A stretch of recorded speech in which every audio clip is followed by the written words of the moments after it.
Tenemos hoy, pues, buenos días, bienvenidas aquí a la 11 sesión. Ya vamos terminando. Fíjense, yo considero que en el mes de junio terminamos este módulo, ¿verdad? De la pastoral teológica. Entonces, pues ya vamos por la sesión 11, nos faltan solo 4. Hoy es cómo debe ser la pastoral diocesana y parroquial. Y pues los numerales hablan sobre cuál es la definición de la diócesis, las dificultades pastorales en la diócesis, los criterios para una pastoral diocesana, y luego va la pastoral parroquial y la teología parroquial. Este material uno lo encuentra. Hola Pini, buenos días, bienvenida, ¿cómo estás? Bien, bien, gracias. ¿Y ustedes? ¿Todo bien? Gracias a Dios, bien. ¿Cómo anda la familia por allá por el sur? Bien, gracias a Dios, con frío ya. ¿Verdad? Ya está todo el tiempo. Ya les empezó el frío, ajá. Pero bien, están todos bien, gracias a Dios. Sí, gracias a Dios, qué bueno. Gracias, Gildita, por las claves de evangelizar. Va a ser útil para que todos lo veamos. Pues fíjense que este material, no tanto, aunque sí hay numerales de la catequesis, obviamente, pero todo su desarrollo está en el Código de Derecho Canónico, ¿verdad? En los cánones. Sobre todo, qué es lo que se define como diócesis, como parroquia, y todos son más o menos términos jurídicos. Por eso es que están todos en el Código de Derecho Canónico, ¿verdad? Porque ahí están las definiciones y los roles de cada ministerio, de cada personaje, de cada situación. Sin embargo, aquí no hace mucha referencia al código, sino como siempre al catecismo y a documentos de la iglesia. Pero para que ustedes sepan, ¿verdad? Toda esta información sale del derecho canónico. Bueno, entonces, en la definición de la diócesis, pues como les digo, en este momento pareciera que tuviera connotaciones, esa palabra diócesis, parece que tuviera... Perdón, hay muchos micrófonos abiertos y hay mucha interferencia. Disculpen. Espérame, güey.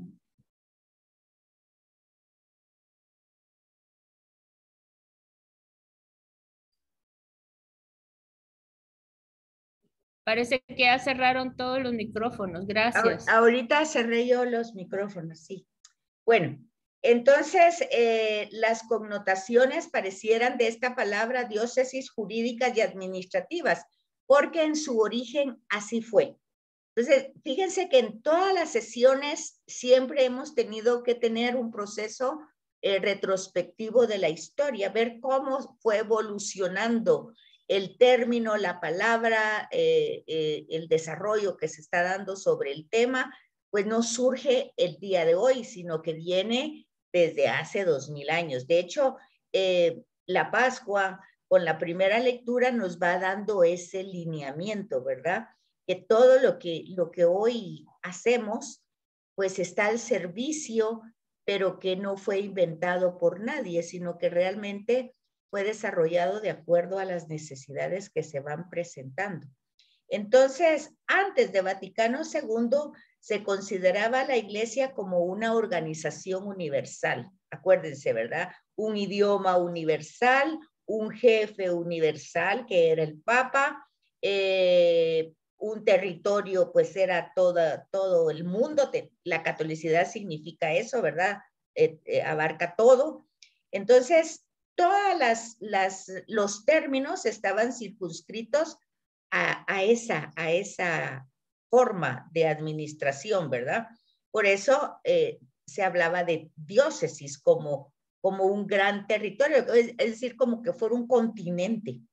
El Papa era el pastor universal y representaba todos los ministerios de cada diócesis.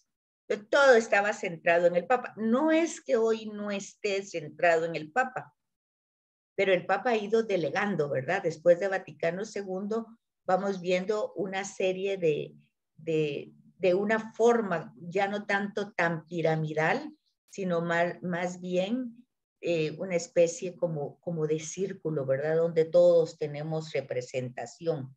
Entonces, Vaticano II va a dar ya una definición de lo que es la diócesis, ¿verdad?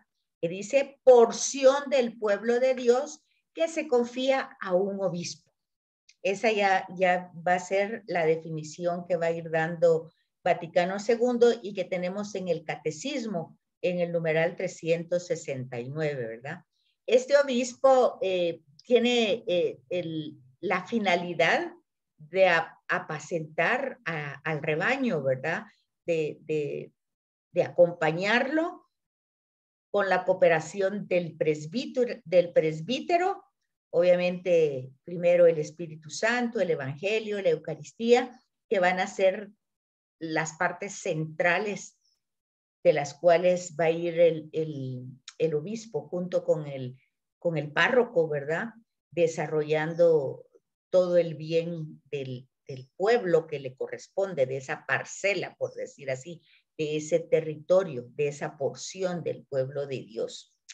No sé si tienen un comentario en relación a esto, de ir entendiendo cómo el término diócesis tiene que ver con el gobierno y con el territorio, pero la finalidad es pues realizar un servicio adecuado de formación, de evangelización, pues como en partes pequeñas, ¿verdad? Porque sí podemos entender que el Papa pues no puede abarcar todos los territorios, la humanidad se ha desplazado, se ha desarrollado, entonces no puede estar en todos lados. Incluso hoy un párroco, digamos que tiene un territorio pequeño, no se da abasto. ¿Sí, Pini? Yo quería aclarar que la porción, cuando ellos dicen porción, es porque no en todos lados la extensión del territorio es igual, es lo que abarca una diócesis, ¿verdad? Es por eso que dicen porción. Sí, Porque porque me pareciera como que si fuera un pastel, pues. Ajá, sí, pues sí, es una parte, ¿verdad? Una parte del pueblo de Es Dios una parte porque no en todos lados tienen la misma extensión de territorio. ¿Así será? ese por un lado es así, ¿verdad? Porque hay territorios mayores, por ejemplo, cuando se habla de arquidiócesis, es un territorio mayor, por eso se llama arquidiócesis, ¿verdad? Ah, ya. Entonces, ese es más grande que una diócesis. Por ejemplo, Guatemala, yo estaba oyendo últimamente que tenía 3 arquidiócesis, yo sabía que tenía 2, la capital, digamos, y la de Occidente de Xela, pero me decían que parece que hay otra, no sé si es en Izabal o en Huehue, me parece que Huehuetenango no podría ser porque forma parte del mismo Occidente, podría ser Izabal, pero no había oído yo que fuera una arquidiócesis, ¿verdad? Hay 3, sí. Hay 3, ¿verdad? Vero ya lo mencionó en alguna de sus catequesis que somos 3 ya, y hay una nueva en Jutiapa, pero como diócesis, pues que se, ¿cómo se llama? Sí, Pues esa se es la nueva, crió en tiempo de pandemia. la que está presidiendo el padre Papito, ¿verdad? Me parece. Sí, Eso fue como lo en que... el 2021, por ahí. Esa es, por eso a mí me extrañaba que al padre Papito lo hubiesen cambiado de la vía de Guadalupe a Jutiapa o Jalapa o no sé dónde del oriente. Ajá. Sí, entonces es eso, ¿verdad? Ante la extensión del territorio se van formando arquidiócesis y las diócesis son porciones más pequeñas, como dice Pini, territorios más pequeños, ¿verdad? Abarca, o sea que el obispo abarca menos territorio, ¿verdad?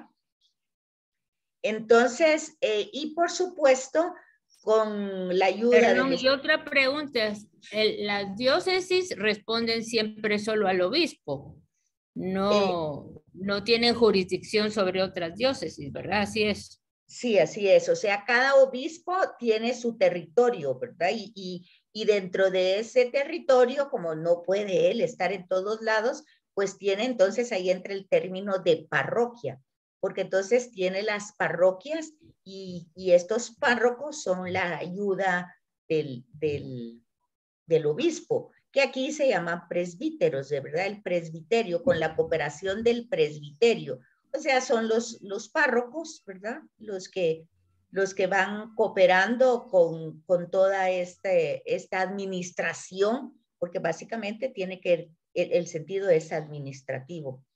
Y el Espíritu Santo que va pues empujando, llevando a cabo el Evangelio y por supuesto, acuérdense que desde Vaticano II la centralidad de todo es la Eucaristía, ¿verdad? El culmen de nuestra fe. Sí, Susi. Mira, una pregunta, así como para elegir un obispo, ¿se remite al Santo Padre? También estas 3 subdivisiones de Guatemala en 3 arquidiócesis, también es decisión de la Iglesia en Roma, del Papa. Definitivamente él es el que decide al final de todo, ¿verdad? Pero siempre se pone en consenso. Y una de las razones o de los criterios para la elección de una nueva diócesis o de que la diócesis se vuelva arquidiócesis es la extensión. Entonces, ante esa extensión que hay, que no se da abasto, no solo también por la extensión, sino por la cantidad de personas, ¿verdad? Fíjense que, por ejemplo, Guatemala tiene divisiones, por ejemplo, están los departamentos, después los municipios, después están las aldeas, después están los caseríos. Bueno, tiene una serie de subdivisiones. Yo recuerdo cuando iba a dar formación a Jacaltenango, Huehuetenango, pues Jacaltenango casi está en la frontera. Tiene un párroco, tiene una parroquia, pertenece a la diócesis de Huehuetenango, pero en esa parroquia de Jacaltenango habían caseríos que estaban a 7 o 10 leguas. Entonces, la organización ahí tenía que ser muy especial. Uno, porque no podían ir todos los domingos a misa, digamos, o no podían tener una formación catequética cada fin de semana. Entonces, la importancia ahí era formar a los agentes de pastoral y a los ministros de la palabra y de la comunión para que ellos hicieran pues una celebración en sus caseríos y reunir al grupo de ese caserío en ese lugar, pero tenían que llegar, sí, una vez al mes a la parroquia. Entonces, esa vez, como llegaban desde el viernes, yo llegaba el viernes, y el padre había una especie de galera, y el padre ahí, el párroco les ponía pues como colchones, petates y todo, para que pasaran en la noche del viernes y del sábado. Habían grandes botes de arroz, de frijol, de tamalitos, así de masa, ¿verdad? Para que fuera su alimento de esos casi 3 días, porque el domingo ya se regresaban. Y yo les escuchaba que para llegar a la parroquia se llevaban más de mediodía, a veces 6 horas, 7 horas, dependiendo de la distancia, porque no todo el mundo tenía pues un caballo o un animal que los pudiera llevar. Luego, el territorio es tan montañoso que ahí a la par de la parroquia hay un hospital, pero los enfermos los lleva las personas, los familiares cargados en la espalda con una silla, porque yo les decía, pero ¿por qué hacen eso? Porque al final llegaba más muerto el que llegaba cargando al enfermo que el enfermo. Y entonces ellos explicaban que por el terreno tan montañoso y pedregoso, los enfermos no aguantaban el movimiento del carro. Entonces ahí había que organizar a una pastoral de enfermos, ¿verdad? Donde los llevaran todos en camillas o que fueran relevándose unos con otros. Pero eso es muy, muy difícil. Es todo ese servicio.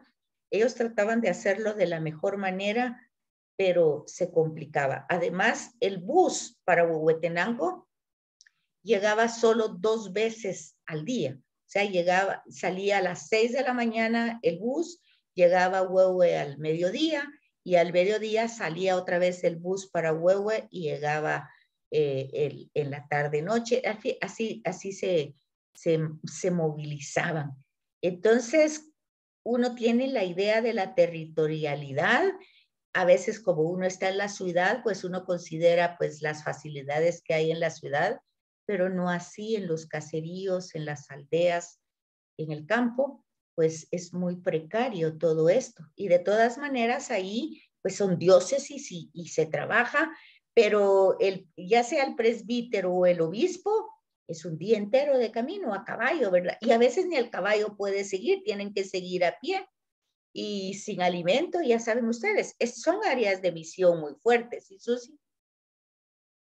Mira, yo recuerdo cuando íbamos de misiones de evangelización y de medicina a Siquinalá, que está en Escuintla, en el territorio de Escuintla.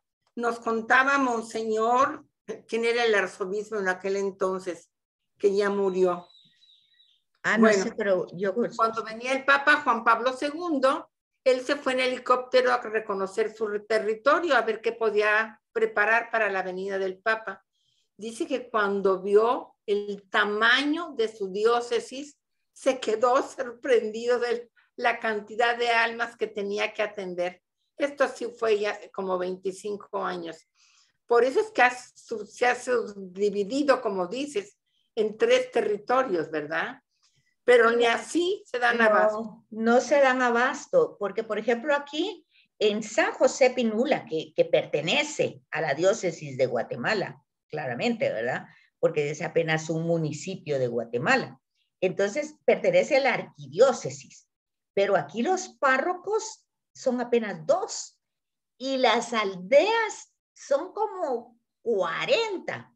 Entonces hay una cantidad de gente laica que está comprometida en la formación y en la evangelización. Y se van, pues, hay también una comunidad de religiosas que se van a catequizar a la aldea los fines de semana. Los padres para celebrar Eucaristía son 2, imagínense, hay un diácono y el diácono pues hace celebraciones como que fue, pues, no la consagración ni nada, pero hace una celebración completa, a veces hasta en la misma parroquia, porque los sacerdotes tienen que ir a la montaña y es todo el día. Y no lo hacen solo el domingo, porque digamos que no se puede que estas aldeas tengan la misa el domingo. 2 sacerdotes y misa el domingo, a veces es solo una misa en todo el mes. Fíjese, esa es realmente la realidad de nuestra iglesia y sí, las porciones son demasiado grandes, demasiado lejos, no llegan vehículos y entonces pues aquí tenemos justamente el 30 de junio es el aniversario de la muerte del padre Hermógenes y yo he estado oyendo realmente cómo servía este sacerdote que ahorita es siervo de Dios. Dice que él, a la hora que le fueran a decir que había un enfermo o que había una necesidad, así estuviera lloviendo o tronando, y aquí llueve mucho, él se iba, dice, se iba en caballo o en jeep, si iba, lo iban a recoger, celebraba los sacramentos, estaba entregado totalmente al pueblo. Pero justamente como estaba tan comprometido y viendo las necesidades y denunciando, pues así lo emboscaron, le dijeron que había un enfermo, él salió tarde en la noche y ahí lo mataron, ¿verdad? Entonces su causa está pues trabajándose como ahorita ya es siervo de Dios. Falta la beatificación, pero ahí está luchando pues todo el pueblo que sí lo ve como un mártir que entregó la vida por este territorio, que forma parte de la arquidiócesis, ¿verdad? Que es una porción pequeña, ¿verdad? Pero pequeña, pero grande. Grande, tal vez no en extensión, pero sí por lo que les digo, en distancias. Digamos que ellos no miden.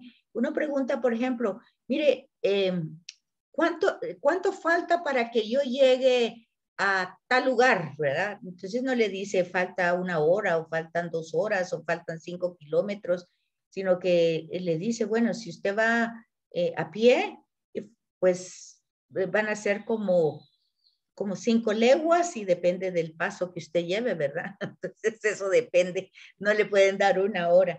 En fin, es otra manera, ¿verdad? Pero esa es la realidad de Guatemala. Muy poquitos sacerdotes y mucha demanda, y el laico tiene que entrar a batear porque es necesario. Sí, Susi.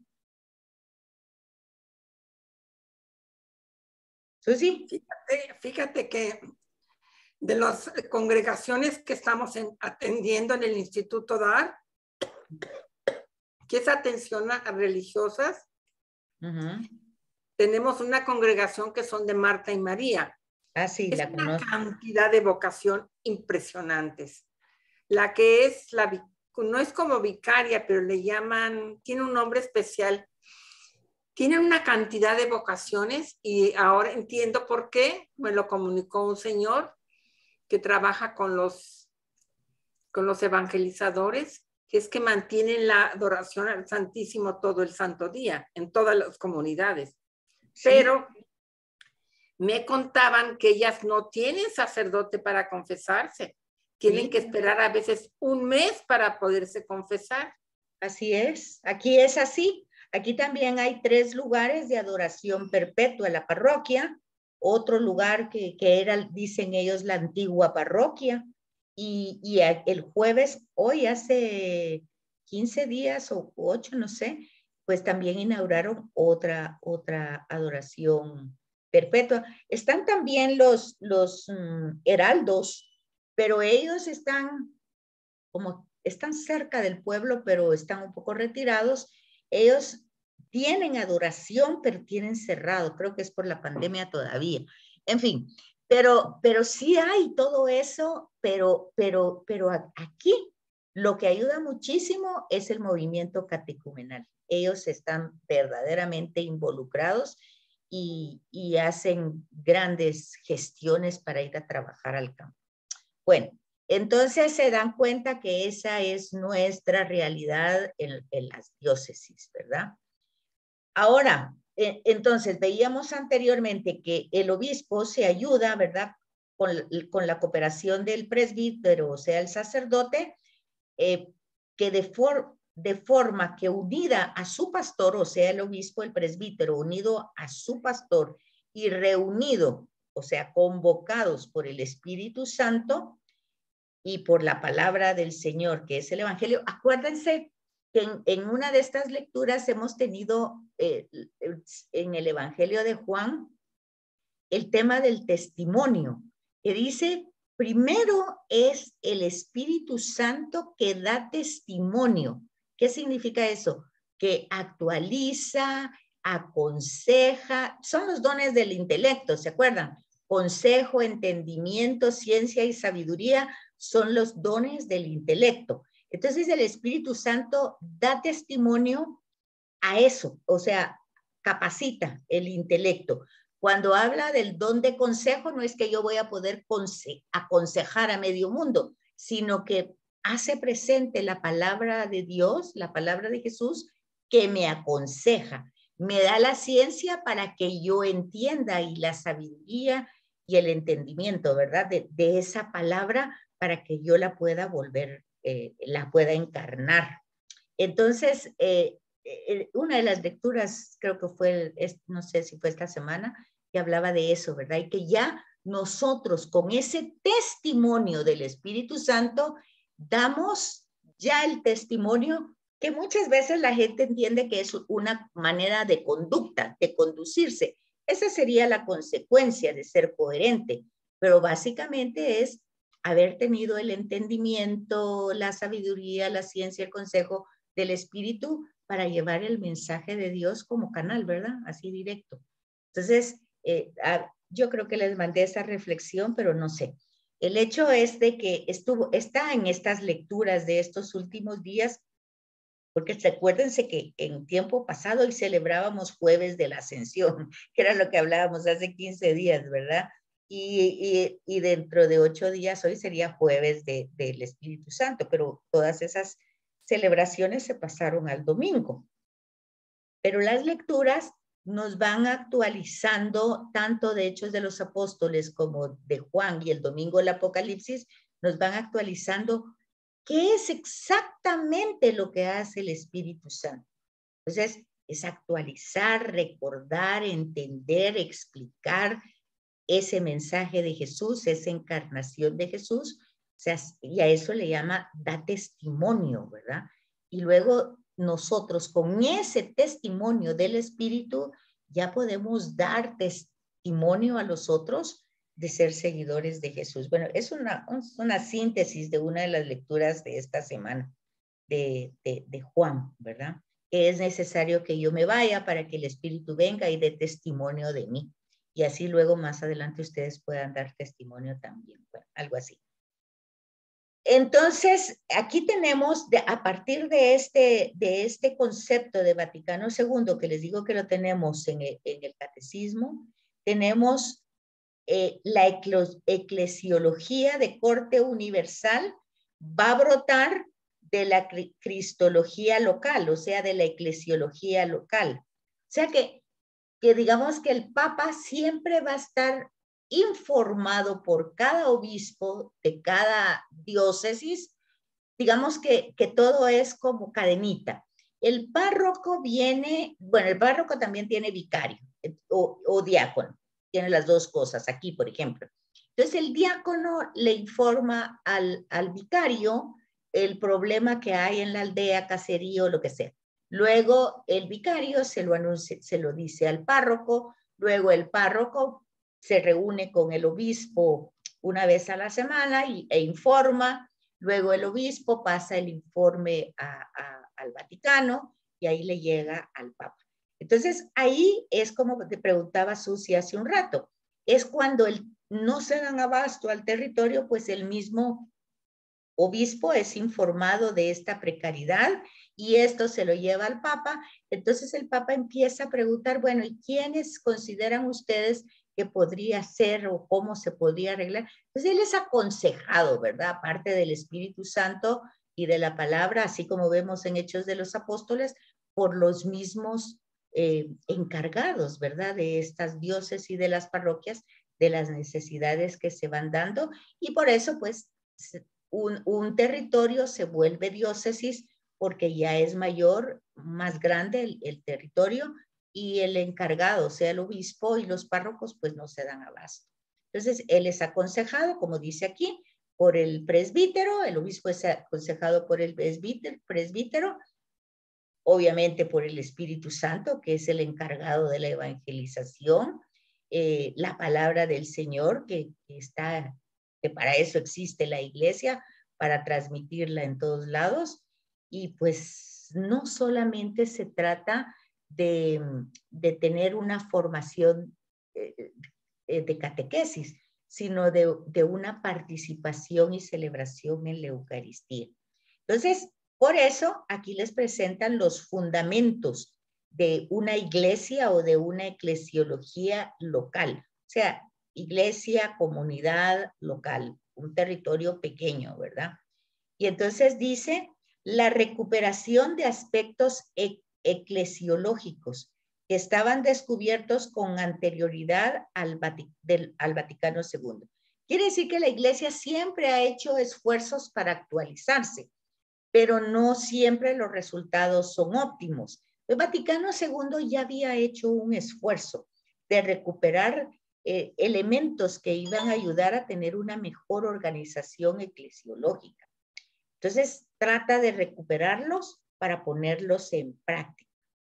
Luego, hay que ir como redescubriendo las antiguas eclesiologías y las originarias, que vienen a ser Hechos de los Apóstoles, ¿verdad? Cómo se iban organizando las comunidades, Y luego eso da el tercer paso, que es la misión, para desarrollar nuevas estructuras de evangelización en las sociedades que no solo están descristianizadas, o sea, no conocen, increíble pensar eso, pero sí hay comunidades que todavía no tienen conocimiento del mensaje, otras que ya lo tienen, pero por esa falta de pastoreo, digamos, han ido perdiendo esa sensibilidad. O sea que hay que ir buscando esas nuevas estructuras.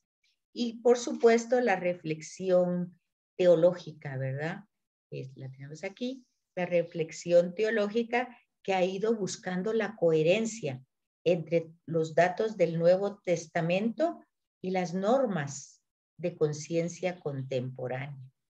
Vean ustedes que, por ejemplo, el lunes yo llegué tarde a misa, por razones que no es que me levanté tarde ni nada, sino que llegué tarde. Y el sacerdote vio que yo llegué tarde, ¿verdad? Entonces ya había pasado bastante. Pero entonces él no siguió con la celebración y dijo pues que las personas que llegaban a esa hora a misa no podían comulgar, porque realmente pues ya no tenía validez, y bueno, y dio toda una formación ahí, bueno, y yo no comulgué.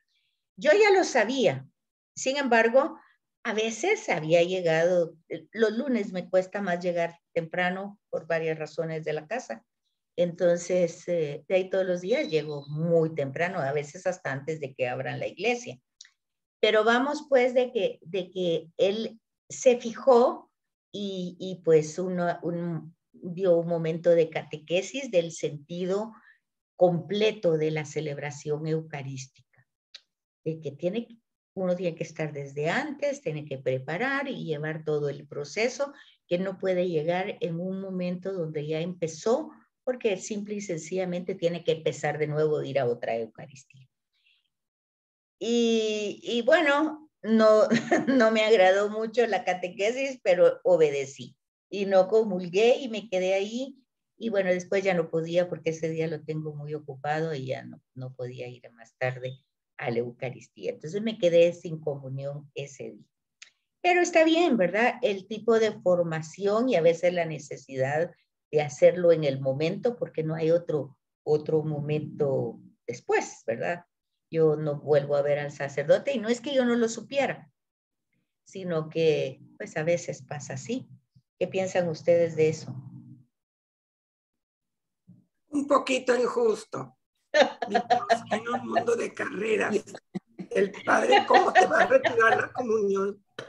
Bueno, Sí. pero es que tiene que generalizar porque pues Betsaida va todos los días, pero hay gente que llega, que solo va a una misa y que llega al evangelio, y entonces ahí sí, pues tiene que enseñar y hay que aprovechar el momento. Ahí está. Uno tiene que, no me agradó, les digo, no me agradó, pero tuve que comprender y obedecer, ¿verdad? Porque también, les digo, yo hubiera podido irme a otra filita y el padre ni cuenta se iba a dar, pero no tenía sentido, ¿verdad? Entonces, bueno, si se hizo la corrección, pues hay que obedecer. No mucho gusta, pero el padre aprovechó el momento.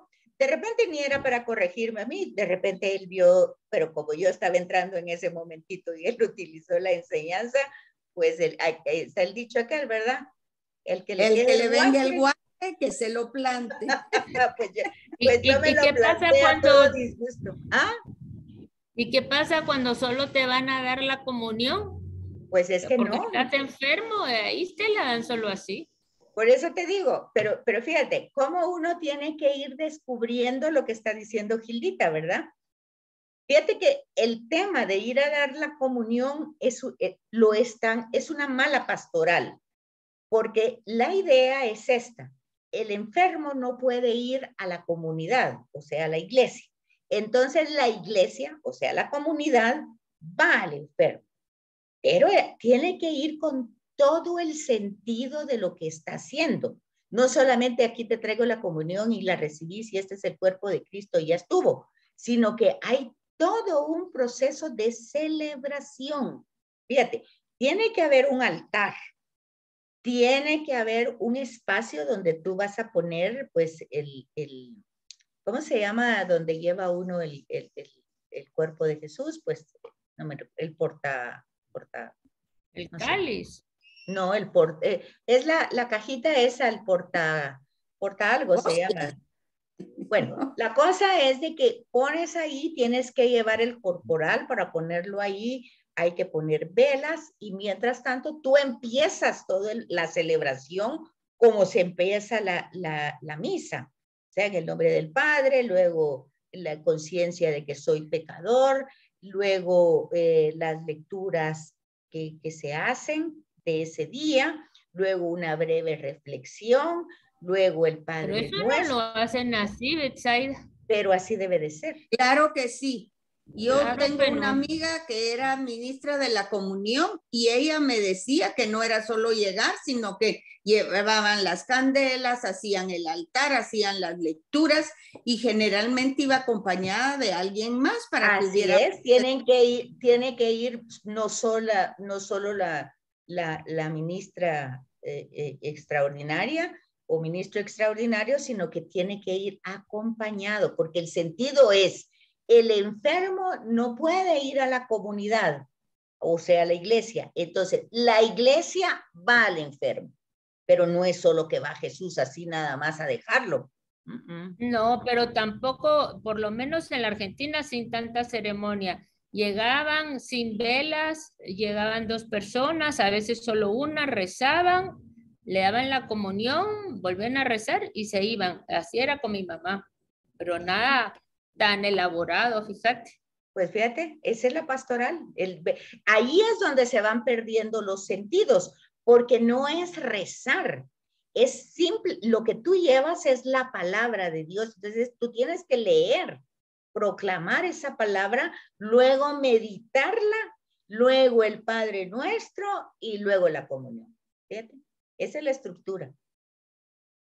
Y esa es la pastoral que se debe de hacer. Entonces, Sí, hombre, pero ¿qué hace uno si no la hacen así? Nada, solo aceptar que gracias no, a Dios llegaron. Imagínate que a veces, como en algún, por lo menos así pasaba en Santa Rita, que las señoras que son ministras desde hace como no sé cuántos años, ¿verdad? Y que ya no, el padre no las puede quitar, porque si no se enojan. Entonces ellas tenían, no sé, 5 enfermos. Imagínate hacer ese proceso en cada enfermo. No, ellos iban como llevando la comunión así nada más, ¿verdad? Entonces, y así ellas se sentían bien, pero no estaba bien. Esa pastoral de enfermos había que, es lo que estamos hablando aquí, ¿verdad? Es la necesidad de la misión y de las nuevas estructuras, es el redescubrimiento de la eclesiología originaria. ¿Qué es eso? O sea, es la comunidad, o sea, lo que dice Santiago, si alguien está enfermo, que llame a la comunidad, ¿verdad? Entonces, no es al ministro. Bueno, sí, Ana Lu.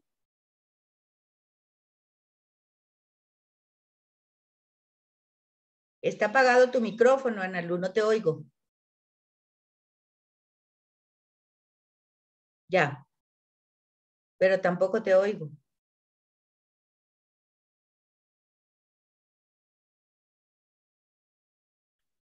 Aprovecho que no habla Ana Lu. Mira, cuando a mí me traían la comunión de la parroquia, cuando me rompí la cadera que no podía yo salir de la casa, llegaban, hacían una oración, pero nunca leímos el Evangelio.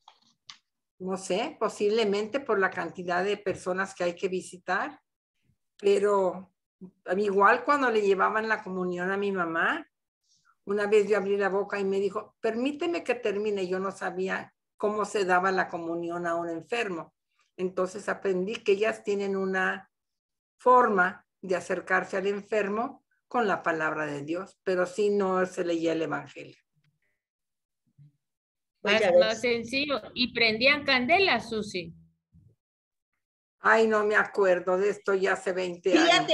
Fíjate, Pini, de que incluso es una procesión, o sea, mientras tú vas en el camino, las candelas tienen que ir prendidas, no es que las vas a prender en la casa, es que es lo que te digo, es la... Bueno, no sé, porque como así no era con mi mamá, por eso pregunto cómo tiene que ser, No, porque nosotros agradecidos que llegaran, pero no, no sí, hacían tanta ceremonia, pues era más simple. sí, no, pero es Pero que... como dice Susi, tal vez por la cantidad de gente que tenían que ir a visitar, lo hacían más simple, no Más sé, la verdad es sencillo, que no sí, sé. puede ser, ¿verdad?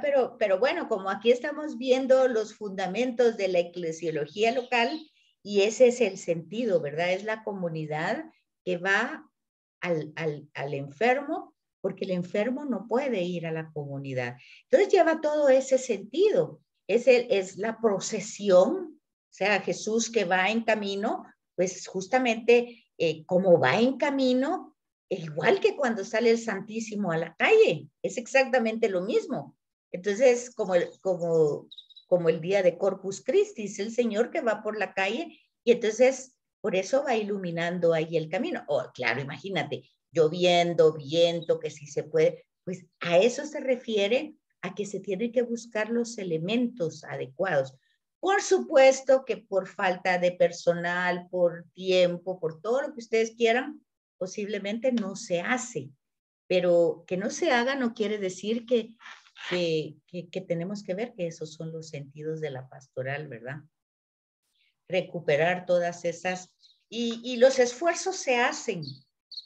De repente el tiempo es el que supera todas estas situaciones, porque esa es la reflexión teológica. La reflexión teológica es esa. El enfermo no puede ir a la comunidad va al enfermo. ¿Y qué le lleva al enfermo? Pues lo más grande, le lleva a Jesús en cuerpo, sangre, alma y divinidad, y le lleva su palabra para que lo medite. Entonces ahí está justamente el tema de salvación y de sanación en la palabra y en la persona de Jesús. Porque fíjense que si no, es donde caemos a darle solo un sentido mágico a la situación. Pero bueno, como esto es un estudio, ¿verdad? Pues estamos viendo la teología, es así. Y nos damos cuenta que estamos alejados de esa teología. Entonces, aquí viene la otra parte, que es entonces, bueno, los elementos entonces para esta pastoral es el Espíritu Santo, es el Evangelio y es la Eucaristía en comunión. Fíjate, Eucaristía en comunión. Quiere decir que no solo llevas el cuerpo de Jesús, sino estás en comunión con la comunidad. Y el Evangelio se debe proclamar y el Espíritu Santo es el que va a actuar y santificar en ese momento, ¿verdad? Pero, por supuesto, tenemos grandes dificultades para desarrollar esa pastoral diocesana. Y bueno, el primer problema es el centralismo en Roma, ¿verdad? Pastoralmente hemos caminado más por orientaciones de tipo universalista que por una línea de acción que responda a la pluralidad de situaciones locales. Entonces, generalmente, ¿qué quiere decir esto de centralismo en Roma? Pues se han dado los lineamientos, ¿verdad? Y entonces se siguen esos lineamientos de llevar la extrema unción, se llamaba antes esa solo la puede dar el sacerdote, obviamente. Se dan cuenta ustedes de que el obispo no puede llegar a todos esos lugares de enfermos. Entonces ahí está la ayuda del presbítero ante la dificultad de que no puede ser el presbítero también por todas las distancias y las dificultades, pues están los ministros de la comunión, ¿verdad? Estos se preparan siempre, se tienen que preparar, tienen hasta un manual de cómo deben de hacer las cosas. Se los digo porque yo fui 2 años ministra de la comunión en Santo Domingo. Y entonces yo tenía que estudiar y tenía que reunirme con el sacerdote una vez a la semana y tenía que contarle y junto conmigo iban varias personas y hacíamos esto que les digo, ¿verdad? Y luego nos reuníamos en el seminario mayor una vez al mes para actualizar todo. O sea, de que hay una formación, sí la hay. No solo se llevan esos lineamientos, al menos es lo que yo experimenté hace ya varios años, ¿verdad? Porque yo precisamente por la dificultad de que me quedaba totalmente lejos de Misco, ir a Santo Domingo los viernes a llevar la comunión de esa manera, los otros días a la preparación, luego el domingo que me tocaba la comunión, porque fíjense que aquí hay otro sentido. El ministro de la comunión justamente surge por esta necesidad de enfermos, no tanto para dar la comunión en el templo, ¿verdad? Ciertamente que muchas veces el templo está muy lleno, pero no pasa en la mayoría de veces. Por ejemplo, yo veo entre semana, no necesitan 5 ministros, no llega a más de 20 personas. Entonces, muy bien el sacerdote puede hacer eso. Sin embargo, aquí en San José, pues lo hacen los ministros y el sacerdote no da la comunión. En fin, es otra modalidad, ¿verdad? Sí, Susi.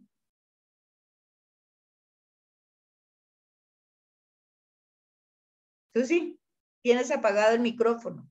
Ok.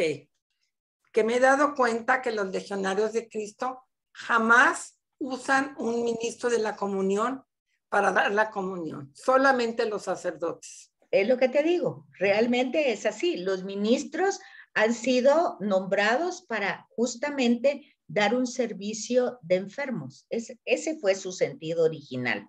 Y, por supuesto, en caso, por ejemplo, de Santo Domingo, en el mes del Rosario, o sea, el mes de octubre, que está saturadísimo y que hay miles de personas, pues sí, el sacerdote se tardaría 1 hora haciéndolo. Pero bueno, ahí están los ministros por eso, ¿verdad? Entonces, este es el primer tema, que se basan en solamente cierto lineamiento que se ha dado de formación catequética, centrada en las enseñanzas que se han dado desde el Vaticano, por decir así. Pero luego está la otra parte, la falta de una teología práctica, que es lo que estamos hablando, ¿verdad? Sobre el obispo. Fuera de sus facultades teológicas, en la vida del pueblo hay mucho por hacer. Entonces claro que el obispo está muy ocupado, tiene muchas reuniones, tiene muchas cosas, pero el pueblo necesita muchísimo. Yo les comentaba que aquí en San José hay una comunidad de religiosas franciscanas y me han pedido apoyo en varias cosas. Tienen temas o reuniones vocacionales y me han llamado para ir a darle esos temas a las jovencitas y jovencitos. De hecho, eso lo hacen el día domingo, porque es cuando los jóvenes no van a estudiar. Pero una de ellas, una novicia, se puso muy enferma y estuvo en intensivo más de 15 días. Tuvo una especie de septicemia y casi que se muere. Bueno, la cosa es que me pidieron otro tipo de ayuda y ayer estuve con ellos casi toda la mañana, desde la misa hasta casi las 11, apoyándolas en varias cosas que necesitaban. Pero me llamó la atención que una de ellas llega y le dice a la encargada de que estaba haciendo la comida, le dice, yo hoy tengo seminario todo el día, desde las 10 de la mañana hasta las 8 de la noche. Así que no puedo colaborar. Y le dice, ¿seminario de qué? Entonces dice, primero tengo que ver no sé qué de la organización de la comunidad en no sé dónde. Después tengo que ver la organización. Entonces, fíjense, ¿qué les quiero decir con eso? Sí hay una serie de reuniones y de prácticas y de presentaciones de proyectos, pero algo pasa que no llega realmente, se queda en eso, en grandes reuniones, grandes pláticas de días, de semanas, de resúmenes, de que hay que enviar, mucho trabajo administrativo. Y al final la parte práctica no llega a ningún lado. Vamos a ver aquí, yo creo que Analu me escribió, sí. Solo hay 2 arquidiócesis, dice Analu, la de Guatemala y la de Los Altos. Sí, yo sabía eso, pero me habían dicho que había una nueva, que era una tercera, que estaba por Izabal, una parte de ahí. Yo no he comprobado eso, pero alguien me lo dijo, no recuerdo quién.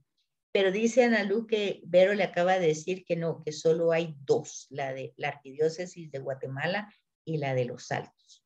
Bueno, entonces estos son 2 problemas. Luego está este otro problema, que a pesar de tantas reuniones, tantas organizaciones, hay carencia de objetivos. Fíjense, realmente a veces pareciera que lo que se está queriendo es que la comunidad, o sea, la comunidad que se está desarrollando, la comunidad religiosa, viva más o tenga más elementos, o no sé.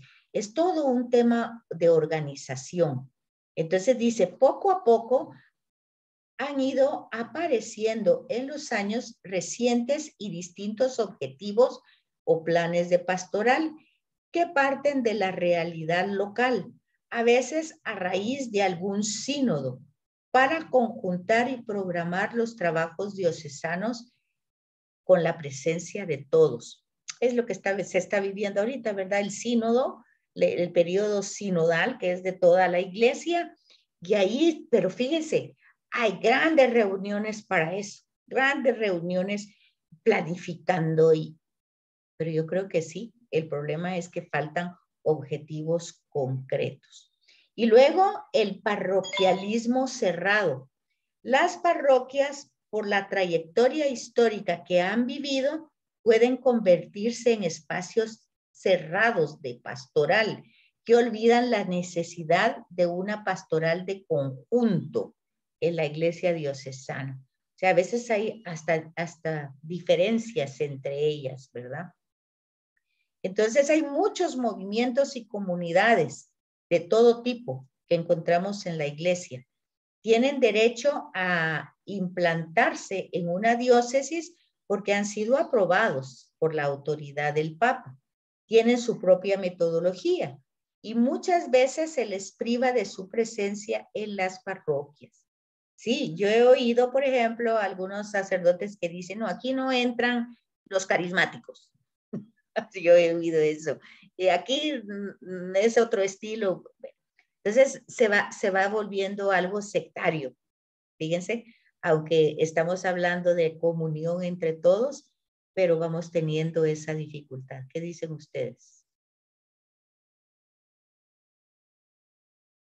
¿Vamos o no?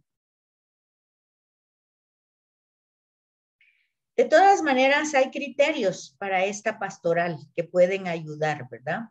La iglesia diocesana ha de ser una auténtica iglesia local en la que esté presente el misterio de toda la iglesia. Es decir, la parroquia tiene que ser como el mismo Vaticano, y digamos la diócesis, no digamos, ¿verdad?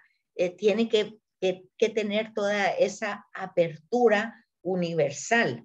No es un lugar donde solamente se celebra la Eucaristía y se proclama la palabra de Dios, sino que hay que vivir en plenitud todas las misiones, los carismas, aquí está, vivir en plenitud todas las misiones, carismas y ministerios, de manera que se haga un trabajo en conjunto de todas las características significativas del mundo. Imagínense, esto sí que es muy fuerte, ¿verdad? Todos los carismas, todas las misiones, todos los ministerios deben de estar en esa iglesia local. Para que exista una auténtica pastoral diocesana, es necesario que la diócesis tracen planes y objetivos pastorales. Volvemos otra vez a la meta. ¿Qué es lo que se quiere? ¿Qué se busca? donde no entran en conflicto la metodología ni la temática de los métodos de formación, ni mucho menos los contenidos, ¿verdad? Sino que se busque señalar problemas comunes y trabajar juntos, pues se debe manifestar la pertenencia a una misma iglesia, o sea, una misma comunidad, y la comunión con ella. Entonces el trabajo tiene que ser en conjunto y bien planificado con esta finalidad, ¿verdad? Manifestar que la iglesia es una, que pueden haber muchos movimientos, que pueden haber muchos carismas, diversidad, pero todos ellos están en comunión. O sea, pueden tener distintas expresiones incluso, pero no distintos objetivos ni distintas metas. Hay más criterios, no solo es ese, ¿verdad? Y básicamente hay que optar por la evangelización, que supone el abrirse a una pastoral mucho más creativa, que solamente puede realizarse con la colaboración de todos. Los agentes de pastoral, tanto los laicos como los religiosos y como los sacerdotes, son los agentes diocesanamente desde la comunión en y con la iglesia local. Por ello, una pastoral diocesana exige integración de los distintos movimientos, comunidades y carismas. Y quien nos da el criterio de esta unidad es Christis Fidelis Laici, ¿verdad? La que de alguna manera habla de esa proliferación de grupos que hay en la iglesia y hace una valoración positiva, o sea, no es algo malo, está muy bien que hayan asociaciones, que hayan distintas pastorales, distintos carismas, pero el punto es que todas deben de estar en comunión. Y entonces va dando como el objetivo al final, qué es lo que se busca de esa pastoral. Primero, la santidad de todos los cristianos. Eso es lo principal, el primado a la santidad. O sea, buscar que todos vayan teniendo ese proceso de conversión, de cambio en su propia vida, en sus relaciones humanas y claramente en su relación con Dios. Luego, la responsabilidad de comprender y vivir nuestro símbolo de la fe, que es el credo, ¿verdad? Confesar nuestra fe, que verdaderamente creemos en un Dios trino y que tal vez no es que entendamos al mil el misterio, pero sí entendemos que es una realidad de comunión. Entender un poquito por lo menos las procedencias, que el Hijo procede del Padre y el Espíritu Santo procede del amor del Padre y el Hijo. Eso se llaman procesiones, las procedencias. Por lo menos tener claro eso y que esas procesiones y esas procedencias lo que nos revelan es que Dios es comunidad, familiaridad, unidad, o sea que está en diálogo permanente, en comunión permanente, y que así se expresa con nosotros también. Entonces es muy responsable llevar a ese sentido de fe. Luego, el testimonio de una comunión firme y convencida. Es decir, el testimonio de que somos católicos no es simplemente que pertenezcamos a una religión, sino que estamos en comunión unos con otros. Y sabemos por qué. Pues la raíz de esa comunión es nuestra fe, que creemos en un Dios comunión, Padre, Hijo y Espíritu. O sea, por eso hay que entender por lo menos las procesiones, las procedencias de cada uno de estos, ¿verdad? ¿Sí, Susi?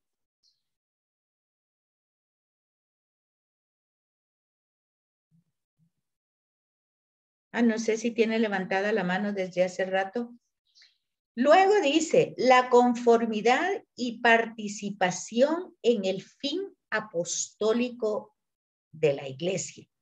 Es decir, que la comunidad no está ahí solo para reunirse y para formarse, sino que luego debe de participar. no solo en las necesidades comunitarias, sino también en la fe de la comunidad, o sea, sobre todo en la Eucaristía, una participación, ¿verdad? Constante, verdadera, no solamente participación porque responde, sino a los diálogos que se dan en la Eucaristía, sino porque los entiende, participa de ellos, participa de esa realidad. Y por último, la necesidad de la inserción de los religiosos en la vida de las iglesias locales. A veces, estas comunidades religiosas, por ejemplo, franciscanos, dominicos, jesuitas, pues ellos forman su comunidad y ellos tienen a su cargo algunas iglesias que no son parroquias. A veces sí tienen alguna parroquia, pero casi siempre las parroquias lo tienen los diocesanos. Pero la necesidad de que estos religiosos, ya sean presbíteros o religiosas, pues se inserten en la parroquia también, que tengan esa comunión. Dice, no es que tengan que llevar su carisma, ¿verdad? Que tengan, que entren a la parroquia para convencer que este es el mejor carisma de la iglesia, sino descubriendo la integración en la comunidad de los diferentes carismas y ministerios. Entonces vean que hay varios criterios que son interesantes y que de alguna manera tendríamos que tomar en cuenta para que esto funcione un poquito mejor. Oye, una preguntita, ¿qué quiere decir prelatura? Es como algo que, vamos a ver, déjame que vea ahorita, no te voy a dar un comentario que no sea porque verdad. lo menciona Nalu en lo que mandó de las 2 arquidiócesis. Hay una prelatura de Esquipulas. Es cierto, es como algo especial, espérame. Ahorita te digo. El Opus Dei también se llama prelatura. No entiendo. Bueno, mira, cargo o dignidad dice, una prelatura es una dignidad eclesiástica católica conferida por el Papa, frecuentemente honorífica, pero que puede incluir una jurisdicción territorial. O sea, no llega a ser una diócesis, es un lugar, es un espacio importante, honorífico. El término se deriva del latín prelatus, o sea, participar, sugiriendo que el prelado es un preferido en relación con el resto del clero. O sea, es un lugar especial. No es una diócesis, no es una arquidiócesis, pero es un lugar muy especial. Es un honor. Por ejemplo, Esquipulas, date cuenta, es un lugar, pues, especial por lo que significa para el pueblo, ¿verdad? O imagínate tú, bueno, yo me imagino que el santuario de Guadalupe, pues es eso, el santuario, es un santuario, no es ni siquiera una parroquia, ni una arquidiócesis, es un santuario, tiene una dignidad mayor, ¿verdad? Entonces una prelatura es algo así, como un lugar muy especial, es un honor. ¿Por eso el Opus Dei se llama prelatura? También ha de ser por eso, porque tiene, dice aquí, ¿qué significa la palabra prelatura? Institución eclesiástica regida por un prelado cuya jurisdicción no está vinculada a ningún territorio determinado. O sea, pareciera que es como individual, no pertenece a ningún lugar, sino que es un espacio especial. Aquí te dice, por ejemplo, ¿qué es la prelatura del Opus Dei?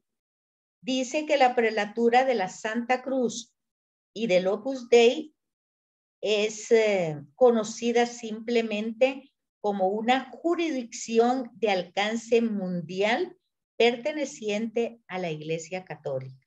Es decir, que donde esté el Opus Dei va a ser una prelatura, va a ser un lugar especial. Te aviso que me trajeron súper, no voy a estar presente. Pero bueno, yo creo que ya se terminó porque son las 10:10. Bueno, yo te aviso que me tengo que salir porque llegó al súper.